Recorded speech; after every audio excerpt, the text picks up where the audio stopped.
Una inundación de 100 años. Un par de chavales con edad de ir al instituto que afirmaron que estaban de excursión, aunque yo sospecho que andaban buscando un lugar apartado para experimentar con sustancias ilícitas, me encontraron varado en la orilla sur del arroyo del Holandés, casi lindando con el Hudson. Tenía la ropa hecha trizas, el cuerpo raspado, magullado, rajado y una fiebre lo bastante alta como para inducirme alucinaciones, que fue exactamente lo que los médicos, enfermeros y detectives policiales que me atendieron dieron por sentado al escuchar mis delirantes declaraciones. Los médicos y los enfermeros se hallaban presentes porque yo estaba en el hospital Wilwick recibiendo un tratamiento para la infección que me había disparado la fiebre y que mostraba una obstinada resistencia a un amplio abanico de antibióticos, a cada cual más potente. Los detectives entraban y salían de la habitación porque yo, en mi delirio, vociferaba sobre la muerte de Dan. No les costó mucho rastrear mis movimientos. Los policías interrogaron a Howard, que verificó que sí, había estado desayunando allí con otro tipo alto, pelirrojo y con una cicatriz en el lado derecho de la cara. Los dos habíamos abandonado juntos el local, en dirección al arroyo del Holandés, les contó Howard, a pesar de que él nos había aconsejado que no lo hiciéramos. No estoy seguro, pero dudo que compartiera también con ellos la larga y extraña historia de Lottie Schmidt. Tras una breve búsqueda, los detectives encontraron mi caja de aparejos en el saliente de piedra donde había atrapado a aquello a lo que Mary se refirió como una ninfa. Por supuesto, el pez y mi caña de pescar no estaban por ningún lado. Corriente abajo, la policía localizó el equipo de Dan, que aparentemente había sido arrastrado hasta allí por la crecida del arroyo. Del propio Dan no había ni rastro, lo cual, sumado a las heridas de mi brazo que parecían haber sido infligidas con una navaja o algo por el estilo, levantó sus sospechas acerca de qué exactamente había ocurrido durante nuestra escapada para ir a pescar. No ayudó en nada el relato sobre cómo eludí el intento de Dan por aplastarme con una piedra, para poder alimentar con mi esencia a un mago centenario, ni su muerte a manos, no, a dientes de sus difuntos esposa e hijos. Sonaba disparatado, sí, pero combinado con la aparente desaparición de Dan y con los cortes en mi cuerpo, dibujaba un escenario del que parecía que estaba describiendo la sustancia, si es que no los detalles exactos, de un hecho real. Estaba bajo sospecha, y eso, a pesar de que todos los amigos y compañeros de trabajo que interrogaron los detectives hablaron bien de mí, y que ni los amigos ni la familia de Dan manifestaron ningún tipo de reserva sobre nuestras salidas conjuntas a pescar. Si los restos de Dan hubieran aparecido, no tengo muy claro qué efecto habrían causado en los agentes. Me gustaría pensar que habrían alejado de mí cualquier sombra de duda, pero la misma evidencia puede conducir a conclusiones diametralmente opuestas, dependiendo de quién la mire. De Dan, sin embargo, no quedó ningún rastro, a pesar de que ampliaron el área de búsqueda para incluir el tramo meridional del Hudson, en donde desemboca el arroyo del Holandés. Al final, Dan acabó siendo declarado oficialmente desaparecido, y unos primos suyos de Phoenicia vinieron para disponer de sus bienes y poner en venta la casa que compartieron él y Sophie. No obstante, la policía no dejó de interrogarme tan fácilmente. Supongo que fue una suerte para ellos que estuviera atrapado en una cama de hospital, dando un paso adelante y dos atrás en mi contienda con una infección cuyo diagnóstico cambiaba cada pocos días. Podría haber pedido un abogado y, si hubiera estado en mi sano juicio desde el principio, lo hubiera hecho. Cuando por fin lo recobré, los detectives ya casi habían perdido el interés por mí y me tenían por poco más que una víctima de un accidente de pesca que, casi con toda seguridad, se había llevado por delante la vida de su amigo. En algún momento, mientras mi enfermedad me seguía llevando a ver a Dan, Sophie y los gemelos recortados en la cortina que colgaba alrededor de mi cama, caí en la cuenta de que ninguno de los hombres que no dejaban de preguntarme qué había pasado la mañana que Dan y yo salimos a pescar se iba a creer, o podría creer, nada de lo que les estaba contando. En mi febril estado, había rechazado esta conclusión, pero finalmente empecé a elaborar una historia que sonaba a algo que ellos pudieran y estuvieran dispuestos a aceptar. A veces me preguntaba si no serían conscientes de mi estratagema, pero si así era, no dieron muestras de ello. Puede incluso que estuvieran agradecidos por lo que estaba haciendo, proporcionándoles una historia que vendría a explicar la mayor parte de los detalles con los que tenían que lidiar. Gran parte del relato sobre aquella mañana la ofrecí sin cambiar una coma de la realidad. Como decía mi padre, si tienes que preparar una mentira, asegúrate de echarle un buen puñado de verdad. Le dije a la policía que recogía a Dan en su casa unas horas antes del amanecer, que paramos a desayunar en la cafetería de Germán y que Howard nos contó la historia que nos contó cuando le desvelamos a dónde nos dirigíamos. Por supuesto, les dije que yo no me creía nada de esta historia de Howard, pero que sí parecía haber obrado un efecto poderoso en Dan, pues cuando estábamos ya pescando en el arroyo del Holandés, confesó que el motivo de que nos halláramos allí tenía que ver con lo que él entendía que era una señal, en una de las entradas del diario de su abuelo, de que podía encontrarse en este sitio con su mujer y sus hijos difuntos. ¿Y aquello no me pareció a mí, en fin, una locura?, preguntó uno de los policías. Sí, le contesté, pero ya estábamos en el arroyo. Lo único que podía hacer era tratar de razonar con Danny. Cuando eso no funcionó y se fue corriente arriba a buscar a su familia, seguirlo. El arroyo estaba crecido, la orilla muy resbaladiza. Casi me caí un par de veces. Dan se negó a esperarme. Perdí el equilibrio una vez más y me zambullí en la corriente. Acto seguido, me golpeé la cabeza contra una roca y eso era todo lo que podía recordar. Francamente, estaba sorprendido de seguir con vida. ¿Tenía alguna idea de qué le podía haber ocurrido a Dan?, me preguntaron los detectives. La verdad es que no. Había caído en el arroyo del Holandés, pero claro, yo le sacaba unos cuantos años a Dan.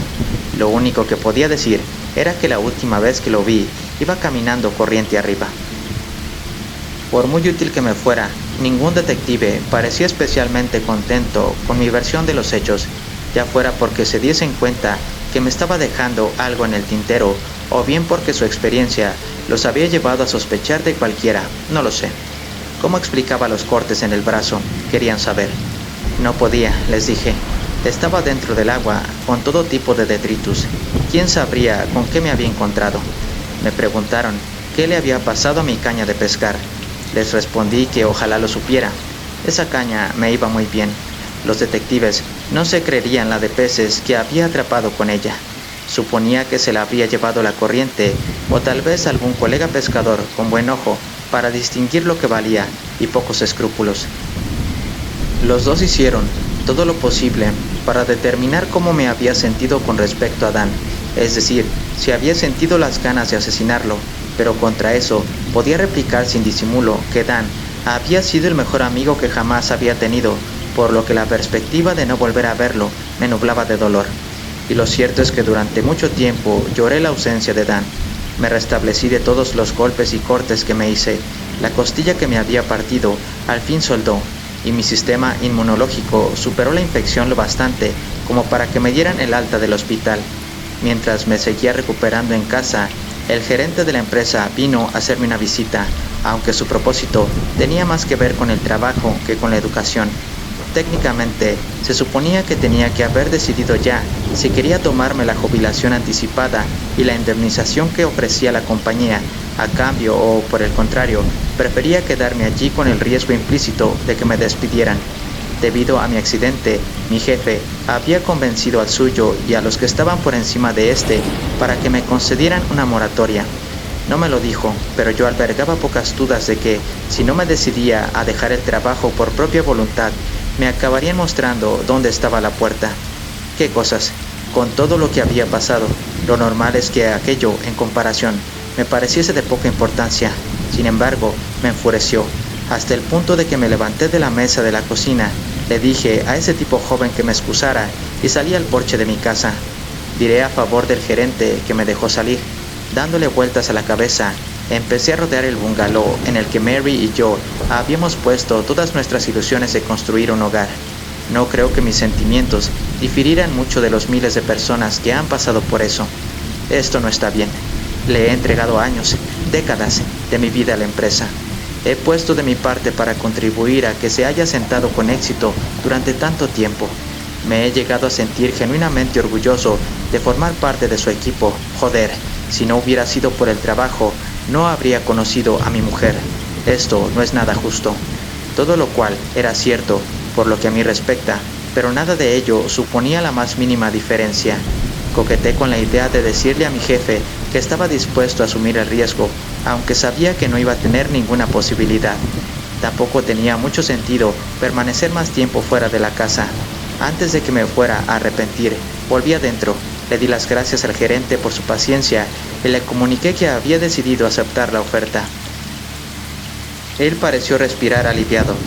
Así pues, me había quedado sin trabajo, sin mi mejor amigo y sin la actividad que se había adueñado de la parte más reciente de mi vida y por la cual las condiciones de mi retiro se habían anticipado. Me refiero a la pesca, claro está. Traté de retomarla al año siguiente, tras pasarme todo el invierno viendo demasiada televisión y mirando de reojo el mueble bar. Me agencié un buen equipo, no de los mejores, pero sí bastante aceptable. El primer día que se levantó la veda de trucha, me puse en marcha con la luna escondiéndose aún en el horizonte, en dirección a un arroyo que hay al otro lado de la montaña del Francés, donde la suerte me había sonreído tantas veces. Fui el primero al que se le ocurrió tirar para allá, si bien, a los 5 minutos, unos cuantos tíos más jóvenes que yo, con matrícula de Pensilvania, aparcaron su todoterreno detrás de mi camioneta. Intercambiamos saludos con la cabeza cuando pasaron por delante de mí, sentado aún dentro del coche, bebiendo a sorbos un café en mi taza de peltre, y volvimos a hacernos un gesto a media tarde, cuando volvían a su vehículo. Yo estaba en el asiento del conductor todavía, de donde no me había movido más que una vez para ir a aliviar la vejiga. En los 60 segundos que pasé fuera de mi camioneta, escuché el chapoteo del agua al otro lado de una hilera de arces y pensé lo fácil que me sería acercarme hasta allí, dando un paseo para echar un vistazo. Pero luego entré otra vez en la camioneta y cerré la puerta. El cielo estaba empezando a oscurecerse justo antes de que yo admitiera la derrota y pusiese en marcha el motor. Mis siguientes intentos no se saldaron con más éxito. Lograba consumar sin problemas el viaje de ida y vuelta a cualquier punto que hubiera seleccionado en el mapa. En cierta medida, tampoco representaba un problema sentarme a la orilla de cualquier arroyo o río de mi elección. Sin embargo, todo intento que hacía por acercarme al agua con el propósito de pescar me devolvía directamente a la camioneta. Era imposible, no podía hacerlo, ni por todo el oro del mundo. Tampoco es que estuviera asociado a ninguna emoción en particular. No sentía ningún acceso de miedo o de pánico. Simplemente mi cuerpo se negaba a complacer, y menos aún a obedecer, las órdenes del cerebro. El miedo y el pánico quedaban reservados para los sueños, que durante años se dedicaron a recrear y remezclar las imágenes y los hechos acontecidos aquel sábado. Con la caña de pescar escurriéndoseme de las manos, atrapaba ese pez grande que Mary había llamado una ninfa, solo que esta vez, cuando lo sacaba del agua, su frontal no lucía una calavera, sino la cabeza de Dan, con los ojos apagados y la boca abierta en un aullido sangriento.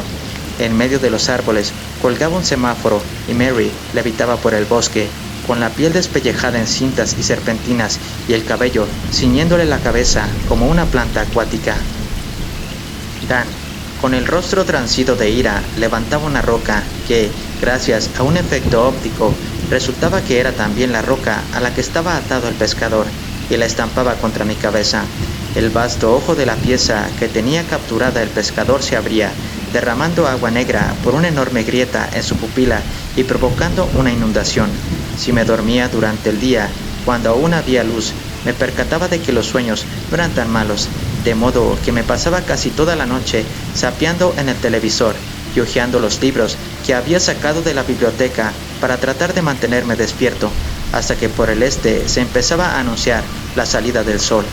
Cuando Dan no me atrapaba en sueños terroríficos, yo lloraba su pérdida, si bien, como era de esperar, mi dolor era un asunto un tanto peliagudo.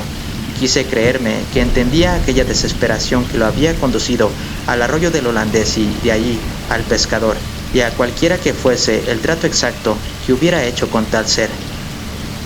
Conocía de primera mano la euforia que se siente tras encontrarte con tu difunto ser querido, o, al menos, tenía de ello una aproximación casi perfecta. y era capaz de valorar el estímulo tan grande que tuvieron que suponerle Sophie y los niños a Dan. Lo había visto tan mal en el trabajo y él me lo había reconocido. Me había confesado que no podía escapar de su vorágine, que no me extraña que se sintiera como aferrado a un salvavidas, redimido de esa hecatombe precisamente por aquellas figuras cuya muerte le habían conducido a ella. El problema era que tuvo que haber un momento en que Dan viese a Sophie y los niños como realmente eran, que vislumbrase sus verdaderos rostros, aunque solo fuera un segundo. Se tuvo que dar cuenta de que aquellas criaturas, por más que fueran lo único que quedaba de su mujer y sus hijos, se habían metamorfoseado, transformado en otra cosa distinta de lo que habían sido en vida, en algo esencialmente diferente para él. Debía de saber que estaba prestándose a una farsa, a una mentira, y que lo que estaba haciendo era sacrificar una amistad real, por muy mundana que fuese, en favor de esa mentira. Creo que no debería sorprenderme tanto como al parecer me sorprende. El mundo está lleno de gente que hace lo mismo, siquiera sea de un modo menos extremo. Es solo que, cuando pienso en todas esas horas que pasamos sentados uno al lado del otro, observando el agua de este arroyo o de aquella otra corriente, esperando a que un pez mordiese el anzuelo, charlando un poco y, de vez en cuando, tocando temas más profundos, uno cree que todo eso tenía que haber servido para algo, que todo aquello debía de haberle servido de contrapeso para mitigar la fantasía que lo tentaba, pero supongo que no lo hizo, no lo suficiente al menos. Extrañé mucho la compañía de Dan, y la remembranza de su muerte me cubría de horror, pero por más amables o generosos que fueran mis recuerdos de Dan Drescher, los terminaba salpicando una cierta amargura. Para ser del todo sincero, la semana en que vinieron los primos de Dan para hacerse cargo de su casa y todas sus pertenencias, me perturbaba el hecho de que quisieran visitarme, pues era algo a lo que no me podía negar, pero no lograba imaginarme cómo iba a transcurrir aquello. No, al menos, de una forma que no los dejase confundidos e irritados. Por fortuna, el teléfono nunca llegó a sonar. Pasé los siguientes años intentando ocuparme de mí mismo. Cuando era joven, si me hubierais preguntado cómo pensaba que iba a pasar mi jubilación, hubiera centrado la respuesta en Mary y los hijos que proyectábamos tener juntos. Puede que yendo a hacerles una visita a la universidad, o recorriendo algún país lejano como la India, o tal vez haciendo ese tipo de cosas que suele hacer la gente mayor, como es un crucero por Alaska. Luego, cuando ella ya se había ido, me veía empleando el tiempo en la pesca, con Dan, una vez que éste empezó a acompañarme. Sin Mary, sin Dan y sin la pesca, busqué otras cosas que poder hacer. Fui a ver a la familia y me reencontré con antiguos compañeros del trabajo en IBM para tomarnos una cerveza y una hamburguesa. Empecé a quedar mucho con Frank Bloch cuando su esposa lo dejó por un dentista, pero esas comidas eran más bien sesiones de terapia para él, antes que auténticas conversaciones, las cuales disminuyeron cuando empezó a frecuentar a una vecina. Puse todo mi empeño en renovar mi interés por la música en vivo, para lo cual cogí el coche hasta Huguenot o subí a Woodstock, donde podía escuchar a los músicos que tocaban en los clubes de la zona. Casi todos eran buenos conciertos, pero poco estimulantes, aunque de vez en cuando una cantante se acercaba al micrófono, deslizaba los dedos por las cuerdas de la guitarra, abría la boca y a mí me atrapaba. Nunca había previsto que mi retiro fuera a consistir en tener que rellenar tanto tiempo libre, pero lo achaqué al hecho de haberme jubilado una década antes de lo establecido y gozando aún de buena salud. En cuanto a todo lo que había visto, oído, palpado, todo lo que había descubierto o que yo me creía que había descubierto en aquella última salida para pescar, lo cierto es que casi nunca me paraba a sopesarlo. Allí seguiría. La mayor parte de todo ello siempre seguiría allí, en donde quiera que estuviese, lo que fuera que estuviera haciendo, pero a menos que volviera al arroyo del Holandés para ver si podía encontrar el camino de regreso al Océano Negro, no me quedaba mucho más por hacer.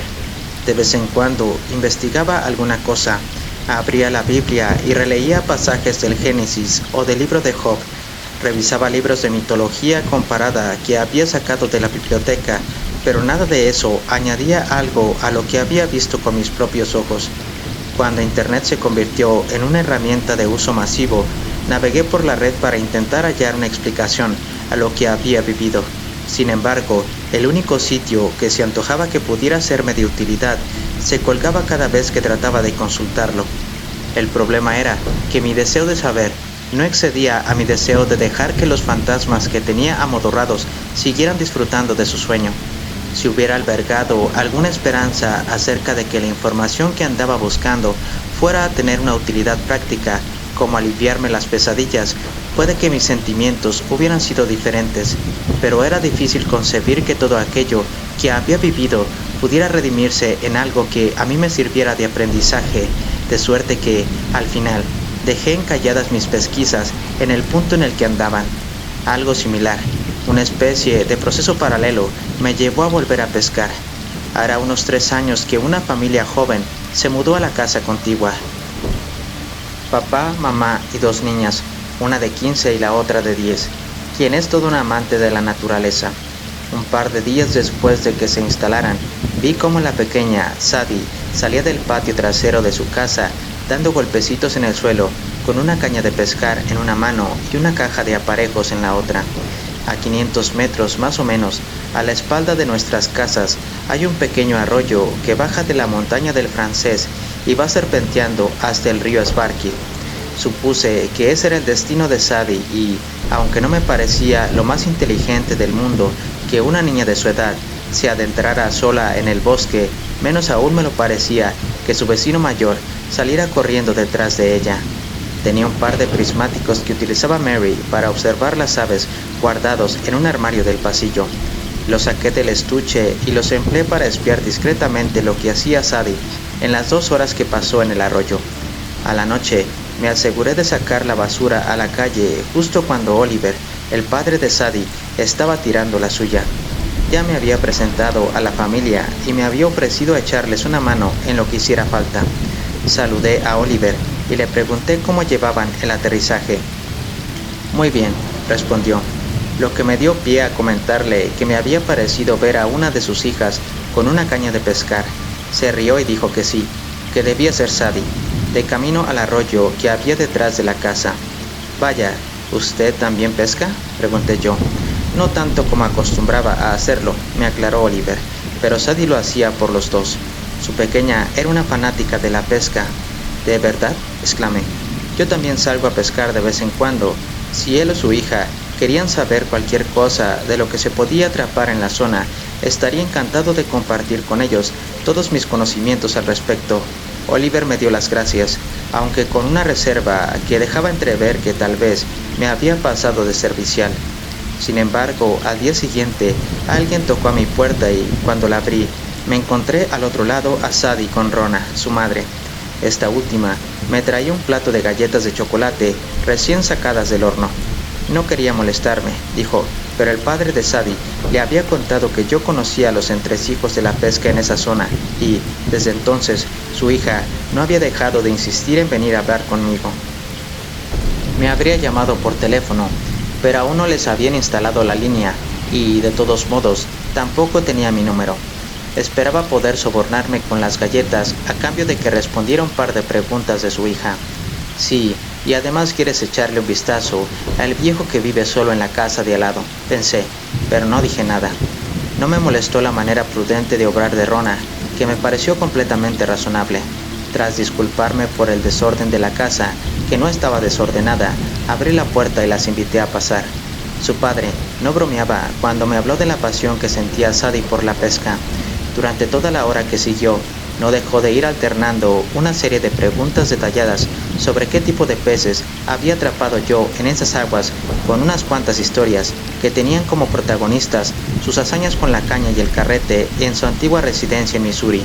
Rona dejó hablar a su hija hasta que nos habíamos ventilado la mitad de las galletas, momento en el cual anunció que ya iba siendo hora de que Sadie y ella se marchasen, que todavía tenían que desembalar un montón de cajas.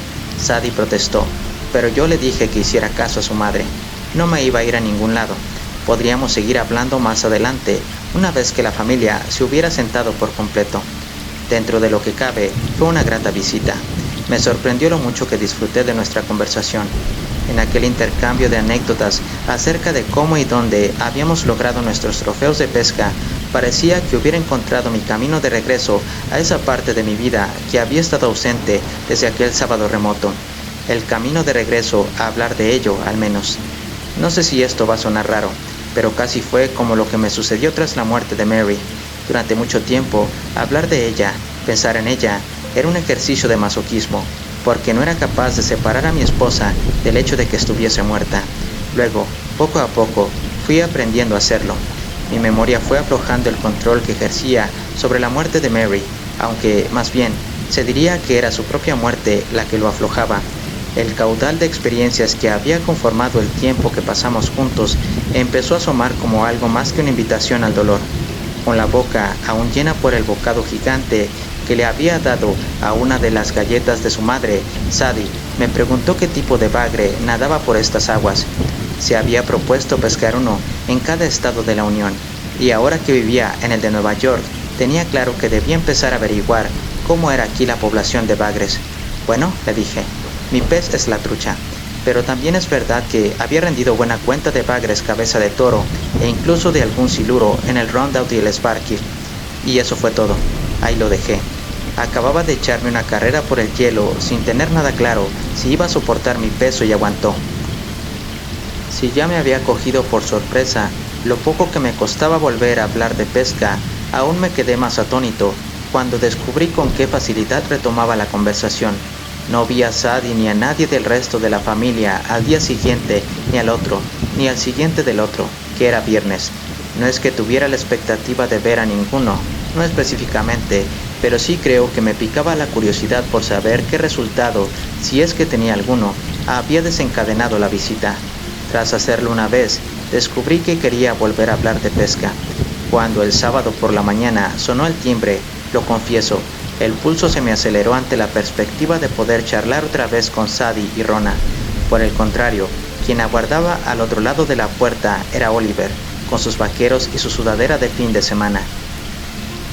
Sentía molestarme a una hora tan temprana, dijo, pero es que le había prometido a Sadie que la llevaría a pescar esa mañana, y ella le había preguntado si podían extenderme la invitación a mí para que me uniera a ellos.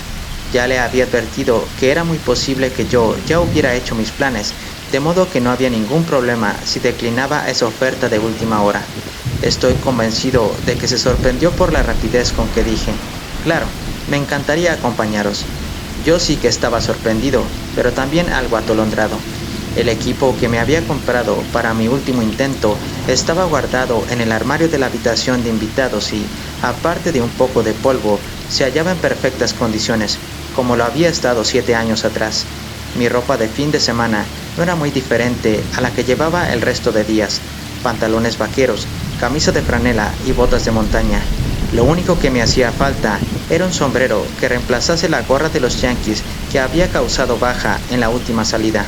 Cuando me jubilé, Frank Block y otro par de excompañeros del trabajo se juntaron para comprarme un bonito sombrero de cowboy, según dijeron, por lo mucho que me gustaba la música country.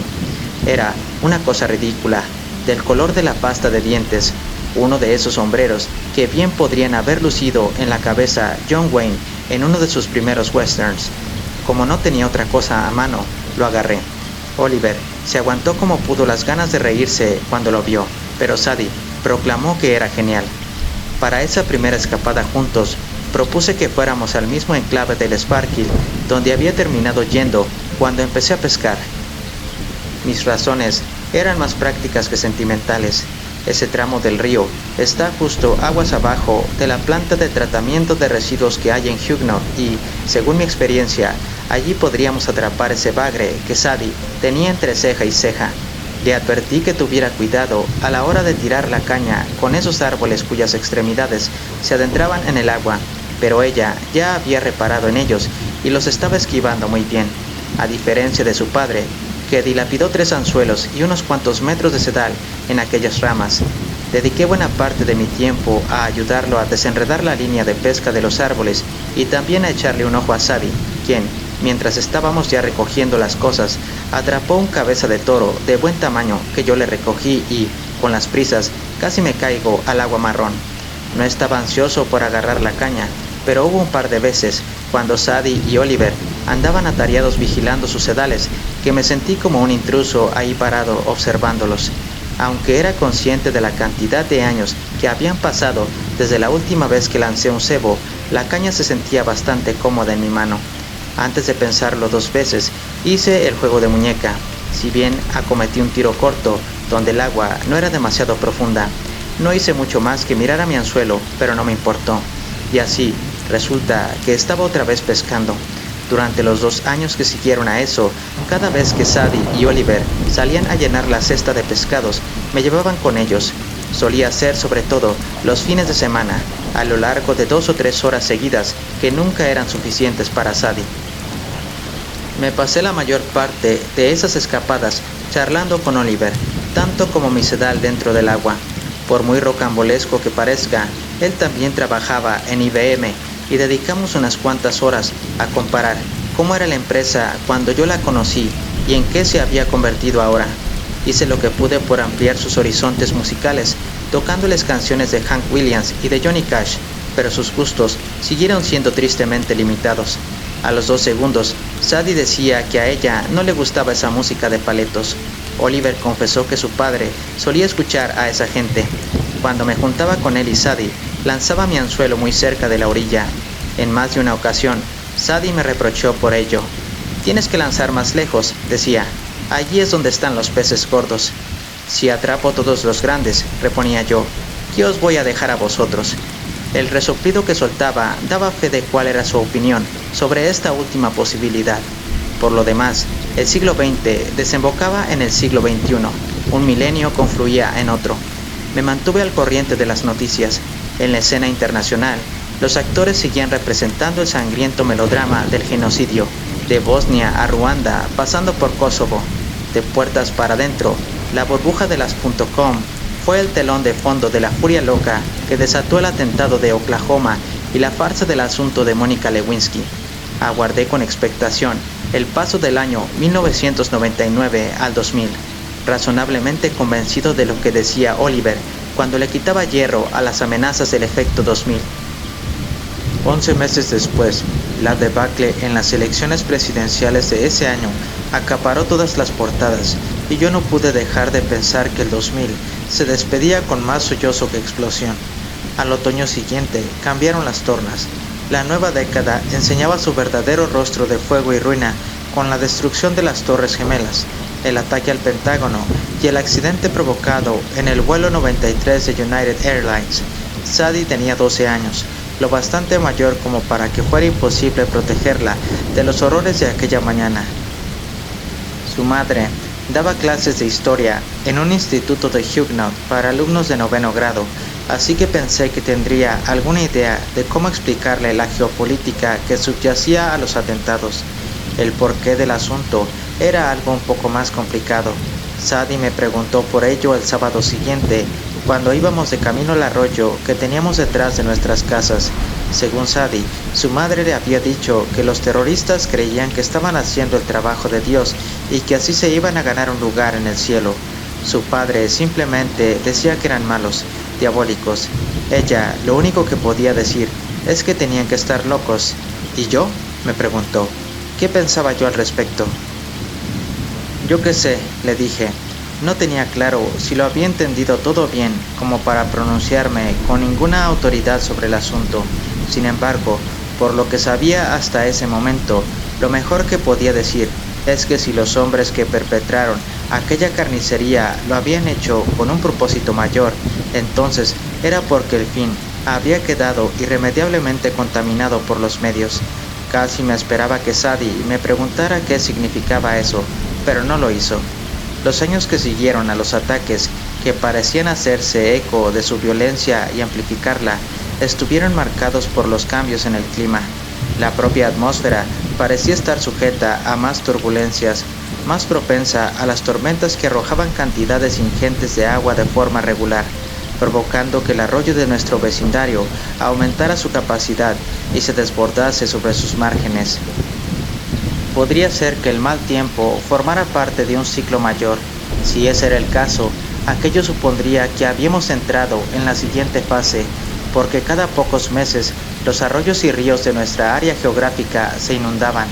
El Sparkle se diseminó al oeste por los campos de Huguenot, formando un extenso lago que hacía que cualquiera que tuviera que cruzar hasta allí desde la orilla contraria se viera obligado a dar un rodeo considerable, convirtiendo lo que debía ser un trayecto de 10 o 15 minutos en más de una hora. Mi casa estaba lo bastante elevada sobre la vega como para que no me pusiera nervioso el agua que corría por ella.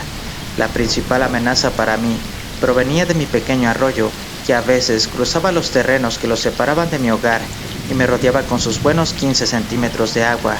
Así fue como descubrí que mi sótano había sido parcialmente anegado por el agua. Por fortuna, no había mucho de valor allá abajo y Oliver tenía un aspirador de líquidos que me prestó. Sadie sugirió que lo que tenía que haber hecho es haber dejado donde estaba el agua del garage y llenarla de peces. Fingí llevarme las manos a la cabeza, pero lo que de verdad hacían las manos era sudar de solo imaginarme la estampa de toda esa agua bajo el suelo de mi casa. Lo que los meteorólogos designarían como una inundación de 100 años tuvo lugar 3 años después de haber vuelto a pescar. Estábamos a mediados de octubre, ese momento en que el calor que el verano le ha prestado al otoño está tocando a su fin. Los rescoldos de lo que se había convertido en un huracán de categoría 4 mientras rugía por el Caribe, pero que se había amansado en una tormenta tropical cuando siguió avanzando hacia el norte, atravesando las dos Carolinas y Virginia, iban renqueando por el cielo, trayendo un día y medio de lluvia torrencial y ráfagas de viento que desnudaban a los árboles de sus hojas. Sadie y su familia estaban fuera de la ciudad, de camino al medio oeste, para hacer un recorrido por las distintas universidades a las que pudiera ir su hermana mayor. Les había prometido a Oliver y a Rona que vigilaría su casa durante los 8 días que iban a estar fuera, lo cual, como no tenían mascotas, más allá de un pez de colores cuyo acuario Sadie había movido a la encimera de la cocina, era una promesa fácil de cumplir. Les recogía las cartas y estaba ahí disponible en caso de que hiciera falta firmar alguna entrega. No lo hizo. En las horas previas a la llegada de la tormenta, recorrí su jardín recogiendo cualquier cosa que pudiera ser propensa a explotar o a que se la llevara la corriente, y lo metí todo dentro del garage. Ya había hecho lo mismo en mi casa, pero cuando terminé con la suya, le di un último repaso a mi jardín, antes de guarecerme en el interior. Estaba más o menos bien preparado para lo que supuse que sería el inevitable corte de luz a causa del temporal. Había colocado velas en los candelabros de la cocina, la sala de estar, el baño y el dormitorio, y dejado una caja de cerillas al lado de cada uno. Los armarios estaban a rebosar de alimentos que no caducan. Había puesto una pila de libros junto al sofá del salón y otra a los pies de la cama. La radio de mi transistor estaba recargada con pilas nuevas y aún tenía varios paquetes más sin abrir por si acaso. No tenía otra cosa que hacer más que sentarme a esperar. Para mi sorpresa, no se fue la luz durante la tormenta. Desde el miércoles por la noche hasta la tarde del jueves, una oleada de nubes grises empujadas por el vendaval vació su cargamento de lluvias. El Sparkle se desbordó en sus márgenes y se desparramó por todos los campos de cultivo al oeste de Huguenot, dejando impracticable la carretera 299 que lo atravesaba, así como el extremo sur de la carretera a Springvale. El agua se arremolinó en torno al puesto de verduras de la 299, arrasando con todas las calabazas que esperaban su turno para Halloween y abriéndose camino rumbo a Wildwick. Los árboles que habían sido arrastrados por el Sparkle corriente arriba se atascaron en el puente de Huguenot. Más cerca de mi casa, el arroyo de atrás también se desbordó, formando un vasto lago de no mucha profundidad, sobre el cual mi vivienda y las de mis vecinos se alzaban como islotes. Entre mi casa y la de la familia de Sadie corría el agua alcanzando 30 centímetros de profundidad, excepto en un hondón colindante en donde me hundí hasta los muslos cuando fui a comprobar si su vivienda se había inundado. El agua arrastraba cieno consigo, golpeaba y fluía alrededor de nuestras casas y hacía girar las hojas y las ramas en amplios remolinos. De vez en cuando, un objeto que no había visto antes, un barril de plástico blanco, una cometa con un dragón rojo y dorado enredada en un tronco, el cadáver de un ciervo con las patas rígidas hacia arriba enseñando su blanco vientre hinchado, aparecía flotando por delante de la ventana de mi salón, y veía cómo se balanceaba en dirección al este, donde el lago que había emergido detrás de mi casa se deslizaba por una larga pendiente hasta dar en el Sparkill. Si Sadie no hubiera estado ausente, seguro que habría tocado a mi puerta con su caña de pescar y su caja de aparejos en las manos, lista para atravesar el patio trasero y ver qué suerte nos había deparado la tempestad. Yo dejé mi caña quieta, abandonado al clásico maratón de westerns que emite siempre el canal TCM.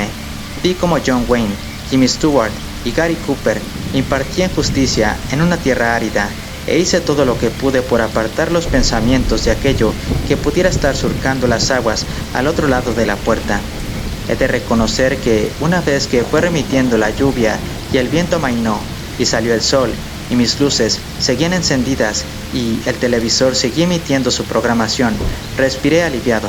Sí, aún tendrían que pasar 2 o 3 días para que el agua empezara a retroceder.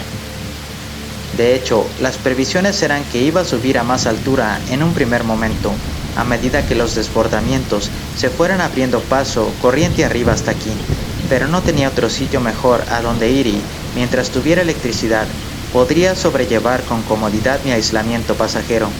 Huelga decir que ese fue justo el momento en que las luces empezaron a parpadear, se apagaron, se volvieron a encender y, al fin, se apagaron otra vez por completo. Tomé aire.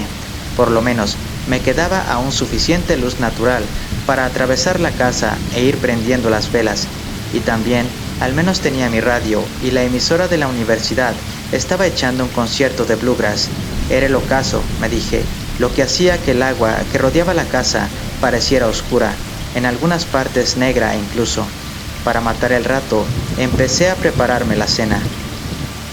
Junto a la puerta trasera, un hornillo portátil de propano que había comprado para una escapada a las montañas de Adirondack que nunca llegué a hacer, se apoyaba contra la pared.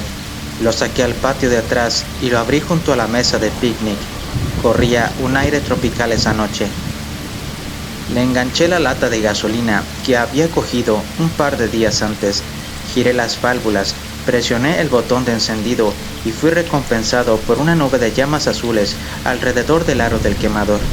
Dejé la puerta trasera abierta, aunque con la mosquitera cerrada, y volví adentro para coger la sartén, el bote de aceite en aerosol y los huevos que había decidido preparar.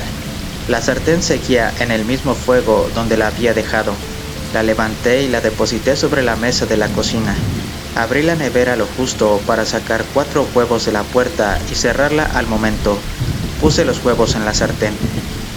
Un poco de queso derretido les iría muy bien a los huevos revueltos, de modo que abrí otra vez la puerta del frigorífico y agarré un par de lonchas de queso amarillo. La mosquitera tembló dentro del marco. Supuse que había sido el viento quien la había empujado. Las lonchas de queso acompañaron a los huevos en la sartén. Lo único que me faltaba era el spray de aceite de cocina, pero no estaba en su sitio, junto al aceite de oliva y el aceite de colza. El brillo de las velas sobre la mesa le daba un aire difuso al interior de la cocina, como en una pintura de Rembrandt. En la encimera, al otro lado de la mesa, había unos cuantos cilindros, latas de pintura pulverizada, que había arrumbado allí con la idea de darle unos retoques al porche que aún no había llegado a hacer. Crucé la estancia y allí estaba el bote de aceite en aerosol, mezclado con los demás. No tenía ni idea de qué hacía ahí. Medio segundo o menos antes de sentir su voz, noté una presencia atravesando la arcada que conducía a la puerta trasera. Cuando dijo, Abe, supe que era Dan, o algo que se parecía muchísimo a mi viejo amigo, alto, de rasgos afilados, con el pelo rojo y rizado. Por no faltar, no le faltaba ni la cicatriz que le cruzaba a Dan el lado derecho de la cara y bajaba por el cuello hasta la mitad del pecho. Sin embargo, su desnuda piel era tan macilenta como la de un cadáver que ni siquiera la luz de las velas le añadía un ápice de calidez. Sus ojos eran igual de inexpresivos y dorados que los de los peces. En algún rincón de mi cerebro, supongo que debía haber anticipado esto, que en el fondo me lo temía y, aún así, el hecho de ver allí a Dan de pie, en la entrada de mi cocina, como si tal cosa Me impactó del mismo modo que si me hubiese caído un cubo de agua helada encima. Llevándome el spray de aceite al pecho como si fuera una reliquia, acerté a decir: «¿Dan?» «El único e irrepetible», contestó, con un tono que estaba a medio camino entre la amabilidad y el gruñido. «¿Qué estás haciendo aquí?» «No pensarías que me iba a olvidar de mi viejo compañero de pesca, ¿verdad?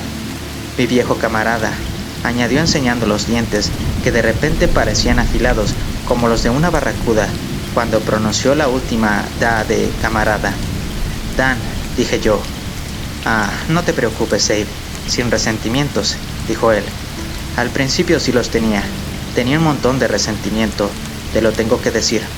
No puedes pasar por lo que yo pasé y no salir de ahí un poco malhumorado. Tú también formaste parte de ello, seguro que lo entiendes. Si hubiera podido acudir a ti entonces... Pero todo eso ya es cosa del pasado, ¿no? Yo soy ahora esto en lo que me he convertido y tú has vuelto a pescar, ¿verdad? Con esa familia de lado, esa muchacha tan linda. No hay muchas posibilidades de que ella te vaya a entregar en sacrificio a un mago inmortal, ¿no es así? «¿Qué es lo que quieres?», le pregunté. «¿A qué has venido ahora?» «No te imaginas la de veces que he estado cerca de ti antes», confesó Dan. «Pero tienes razón, esto es diferente. La tormenta que acaba de pasar ha ensanchado la grieta que conduce hasta aquí. Ante una situación tan fluida, discúlpame, no he podido resistirme a hacerte una visita. Si hubieras sabido que ibas a venir, ¿habrías metido un pastel al horno?» Iba a decir que habría enganchado un anzuelo. Dan frunció el ceño y entreabrió la boca, con todos esos colmillos curvos que se replegaron un momento después. «Tú me hiciste esto», dijo, con la boca ya despejada. «Lo que soy es fruto de tus propias manos». De manera inesperada, una ola de compasión amenazó con cubrirme por completo. Me la tragué. «Lo que tú eres es el resultado de tus propias acciones», le solté. «Ahora vete». «No es tan sencillo», replicó Dan. «He recorrido un largo trecho para verte, Abe. Un camino increíblemente largo. No puedes pedirme que me vaya a los 2 segundos de haber venido». «No creo que las reglas de la hospitalidad sean extensibles a los monstruos», repuse. «Abe», dijo Dan, con la cara transfigurándose en un semblante inhumano. «Estás empezando a herir mis sentimientos». «Dan», exclamé, «vete de aquí». Cualesquiera que fueran las palabras que intentaba articular, no conseguían emerger de su boca por la presión de los colmillos. Su habla se volvió gutural, un ruido áspero y chirriante que me rasgaba los oídos. Se me nubló la vista por un instante y algo amenazó con salir a la luz. Una figura enorme que, de algún modo, estaba en el mismo lugar que Dan. Él entró en la cocina, levantando una mano en cuyos dedos habían brotado garras. Empuñé el spray de aceite y apreté el botón. Un delgado cono de aceite presurizado sisió en el aire hacia él. Por el camino, rozó la punta de las velas que estaban sobre la mesa y se convirtió en una lengua de fuego. El torso y la cabeza de Dan se vieron envueltos en llamas amarillas y naranjas. Entre alaridos, se tambaleó hacia atrás, mientras yo vaciaba en él el resto de mi lanzallamas improvisado. La cocina se llenó de luz y calor. Me protegí la cara con el brazo, mientras que, con la mano libre, palpaba la encimera buscando algo más que me sirviera para poder seguir rociándole a través del fuego de las velas. No tenía por qué haberme molestado. Con los brazos en alto, Dan salió corriendo de la casa, atravesando la puerta mosquitera y emergiendo al patio de atrás, desde donde dio un salto al agua circundante. Aunque juraría que no podía tener más allá de 40 o 50 centímetros de profundidad, el agua se lo tragó por completo, lanzando después al aire una gran columna rumorosa de humo pestilente justo por donde se había zambullido. Yo la había seguido pisándole los talones, con una lata de pintura pulverizada en la mano, que esperaba que fuera inflamable. Cuando comprobé que no resurgía, dejé la lata en el patio y, de repente, mareado hasta casi desmayarme, me desplomé contra el suelo. Durante lo que acaso fuera mucho tiempo, permanecí allí, con el corazón galopando en cada latido y la cabeza dándome vueltas sin parar. Cuando el pulso se me había estabilizado a un trote, me obligué a ponerme de pie. El quemador de la estufa portátil seguía encendido. Por muy absurdo que fuera, me moría de hambre, pero aún así crucé el patio y apagué el gas. Hice un alto para examinar hasta dónde llegaba el agua oscura de detrás de mi casa por si había alguna otra señal de Dan. Ninguna que yo pudiera ver, lo cual no significa que el agua viniera con las manos vacías. Por el contrario, a medida que mis ojos se acostumbraban a la noche, comprobé que el agua corría atestada de cosas, abarrotada de una serie de formas cuya fisonomía mi vista estaba a punto de descifrar. Cuando lo hizo, lo que reconocí me devolvió adentro de la casa, donde cerré con llave la puerta de atrás. Pasé el resto de la noche en la habitación de arriba, con la puerta también cerrada, la cama y el tocador apoyados contra ella. No dormí nada. A la mañana siguiente, cuando los ayudantes del sheriff se detuvieron en un bote para ofrecerme la oportunidad de ponerme a salvo, subí a bordo con lágrimas en los ojos, algo que quise atribuir a la edad. Lo que vi en el agua fue lo que me forzó a contar esta historia, a tener que vérmelas con su extraña y enredada peripecia. No sé muy bien qué más me queda por hacer con ella, salvo confesaros qué es lo que vi en el agua. Gente, filas y filas de personas arrastradas por la corriente, la mayoría sumergidas hasta los hombros, algunas hasta la barbilla, unas pocas hasta los ojos. No pude adivinar cuántas eran, porque se extendían hasta la más honda oscuridad. Todos tenían la piel demacrada, el cabello lacio, los ojos relucientes de oro. No tardé mucho en distinguir a Mary entre la muchedumbre, más lejos de lo que habría supuesto. Su semblante era inexpresivo, como el de los niños que fluían a ambos lados de ella. Una muchacha y un muchacho, en esa etapa intermedia en que la infancia empieza a dar un paso a la adolescencia. Tenían las bocas abiertas y, en ellas, vislumbré unas hileras de dientes afilados. En sus ojos no asomaba la más mínima chispa de inteligencia. Tenían, me figuré, la nariz de mi madre. Fin.